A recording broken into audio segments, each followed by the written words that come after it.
when you thought the party couldn't get any more lively, the party itself has arrived. It's crazy when you're getting interviewed by yourself. What do you do? What are the fucking odds, bro? What do you do in these situations? Yo, it's the red and white shirt. Oh, He gets respected like dirt. Because when he kicks that real shit, Lush one in the building. I come through with the tech and a bad bitch who gets it in thy skirts.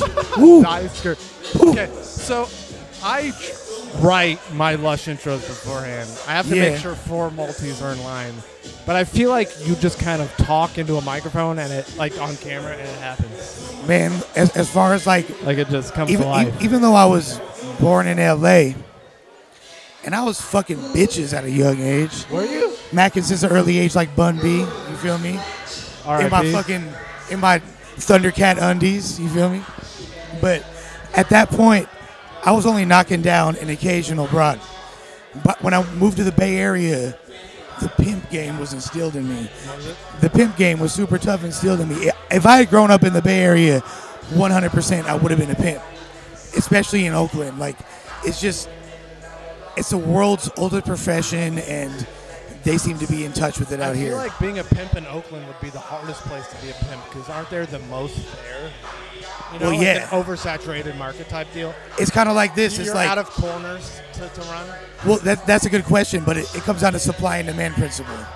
And people kind of come to Oakland knowing this is an acceptable environment for tricking off buying pussy. There you go. So it opens up the market for more people to set up shop. So there's definitely advantages and disadvantages. I would say if you ain't from there, don't do it. Yeah. Because it gets political at a certain point. Yeah.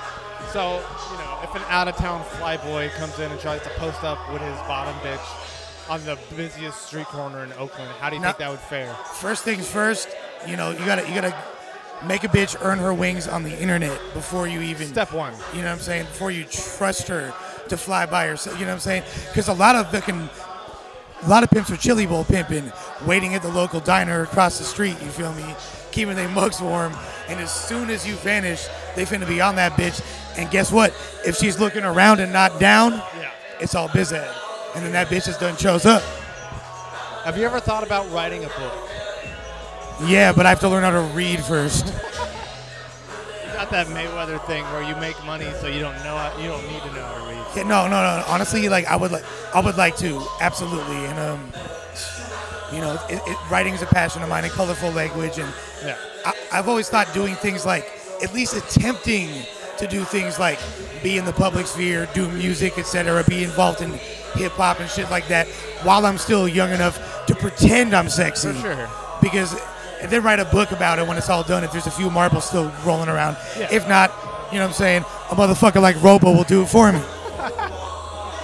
You can capitalize on the market right now, especially with so many people, you know, wanting to hear what Lush has to say, and try and decrypt his hey man, if decrypt fucking your Oakland code that you tweet. Look, if any publishers in the increasingly slim book publishing industry decides to take a chance, and I am published. I was in poetry books in high school. Were you? You feel me? So, you know, I used to let that fucking heart bleed on some Edgar Allan shit. You feel me? Awesome. Is it safe to say, without giving away too much or talk about your personal life too much, would you say you grew up in show business?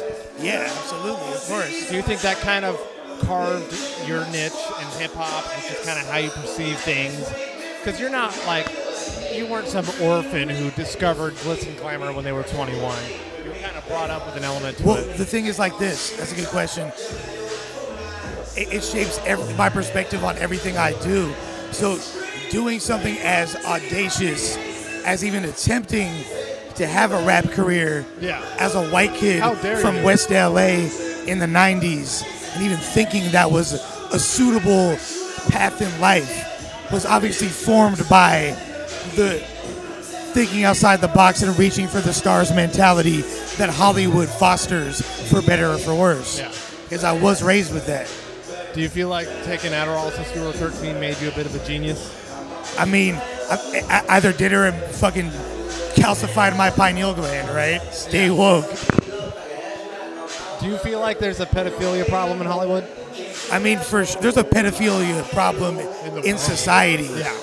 Hollywood, people think that Hollywood is so instrumental in influencing things, and it is to a degree, but more than anything, it's just a magnifying glass showing, as is all forms of entertainment. The same reason why I feel like a group like NWA or a lot of fucking artists that we feature on Flavor Junkie, like trap music, drill music, shit that people look at as MARV is climbing on first. East side of Detroit, you understand me? Yada I mean? Town business, you bitch. Joy Road, you feel me? Joy Road shit. But all these different genres that people might find ignorant or not beneficial for society, what they're doing is they're putting a microscope on it and showing people what's up. And I feel like Hollywood does that. So yeah, motherfuckers, pedophilia is way too prevalent in society, and Hollywood has got a bunch of weirdo creative fucking beta cucks, and you know they push that line. It just comes with the territory. I don't condone in that bullshit though. What's the highest you've ever been? Shit. Whatever it was, I don't even remember. Oh, okay, but that's fair. Hold on, does overdoses count? No. You feel me? Because that's a dark territory. I'm talking about high enough to be conscious and remember it.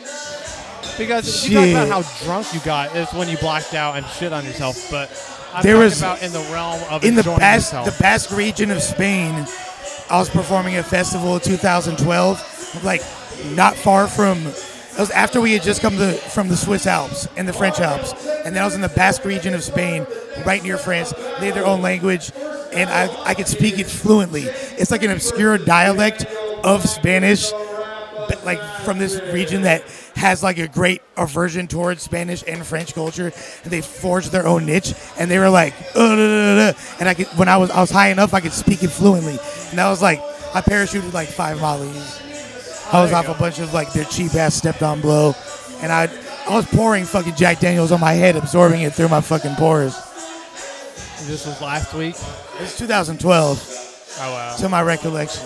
It might have been 2005. It might could have. It might could have. Well, I mean, you are a character. You are the West Coast spokesman. But keeping it on topic, Caddy Royale. 5 dudes. Who do you got taking it? Oh, Folk Ain't Slide? Yeah. Hey, Mickey. Damn, Folk. The imports always got their issues every time. I don't know what the deal was, but... You my boy, fuck it. Yeah. Hey. So, blocking this gentleman out. Whoever has the best harness of whatever's in their system, because you got a lot of degenerates. If you don't know, Real Deal... He's a school teacher, but he's also a fucking scumbag. For sure. At events. He's like Captain Littler. He'll get drunk and slap your bitch. Yeah, exactly. And then we got EK, who... EK is for sure like in a different astral sphere as we speak. Floating above the venue since he got here. One cow wow. Illmaculate.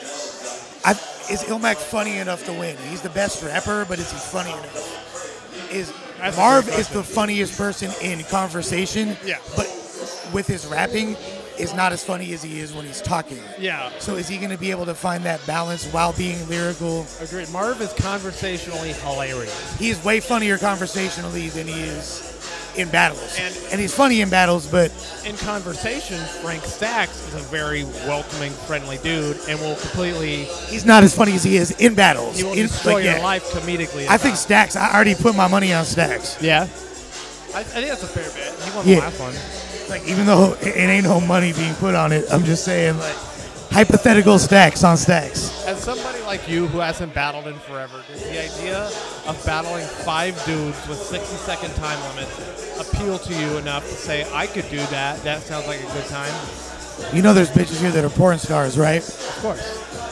If this bitch used to like to do gangbangs and she ain't done one for a while and she went to watch a gangbang, you think it would make her pussy wet?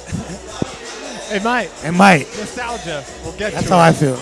Okay. So, obviously, I know you might not want to go one-on-one against Bloodfart the Demon or whoever the new hot guy is at the time. But I feel like this format is great for guys like you, guys like No Can, to just get their feet... Those ain't really trying to fucking... Get their feet wet, remember a little bit... It's for show ideal for the senior circuit as well as absolutely. Up-and-comers as well. The PGA Seniors Tour. Yeah, this is like fucking Lee Trevino, Chichi Rodriguez. Yeah, this is, and plus this lineup in particular has kind of a grind time Ben feel to it. Yeah. This very, you know, Plex is here. Plex should host this. Just for the old heads to kind of, you know, Cap's get here, back. Plex is here. And no one found out who bought grind time. But But they will. just know it's not a bad thing. I've been told it's not a bad thing. It's not a bad thing. Yeah, for sure. Hey, man, we finna slide, man. Lush Caddy one. Gang. 57 on the block, Clemson. Shouts to my brother, Rest in Paradise, you feel me? Angel White, baby, Caddy Ron, you know what I'm saying? R.I.P. Caddy Ron. Yeah. The man. Pushing the line for you. The reason I'm here, for sure. Mandatory Ruin Your Day. We finna be back. Bunch more activities. Stay tuned. You feel me?